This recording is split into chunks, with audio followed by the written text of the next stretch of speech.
ജീവിതത്തിൽ ഒരു സെക്കൻഡ് എന്ന് പറയുന്നത് വളരെ നിസ്സാരമായൊരു സമയമായിട്ടാണ് നമുക്ക് അനുഭവപ്പെടാറുള്ളത്.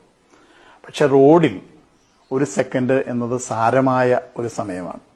ഒരു സാധാരണഗതിയിൽ ഒരു ഡ്രൈവർ വാഹനത്തിൽ ബ്രേക്ക് ചെയ്യുക എന്ന് പറയുന്നത് ആക്സിലറേറ്ററിൽ ഇരിക്കുന്ന കാലാണ് ബ്രേക്കിലേക്ക് മാറ്റേണ്ടത്.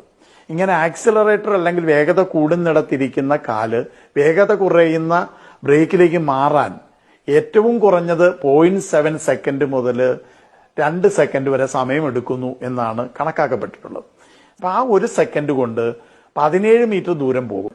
അതേപോലെ ഒരു കാൽനടക്കാരനായ ഞാൻ തിരിച്ചറിയേണ്ട മറ്റൊരു പ്രധാനപ്പെട്ട ഒരു കാര്യമാണ് ഒരു ഡ്രൈവറുടെയും കാലേ ബ്രേക്ക് ഇല്ല എന്നുള്ളത്. എല്ലാ ഡ്രൈവറുടെയും കാല് ഇരിക്കുന്നത് ആക്സിലറേറ്ററിലാണെന്നും ഈ ആക്സിലറേറ്ററിൽ നിന്ന് ബ്രേക്കിലേക്ക് മാറാൻ ഒരു സെക്കൻഡ് സമയം വേണമെന്നും ആ ഒരു സെക്കൻഡ് കൊണ്ട് 17 മീറ്റർ ദൂരം ഈ വാഹനം പോകുമെന്നും ആ 17 മീറ്റർ ദൂരത്തിനുള്ളിലാണ് ഞാൻ റോഡ് മുറിച്ച് കിടക്കുന്നതെങ്കിൽ എന്നെ 60 കിലോമീറ്റർ വേഗതയിൽ തന്നെ വാഹനം ഇടിക്കുമെന്നും ഉള്ള തിരിച്ചറിവാണ് ഒരു സെക്കൻഡിനെ വലിയൊരു സമയമാക്കി മാറ്റുന്നത്.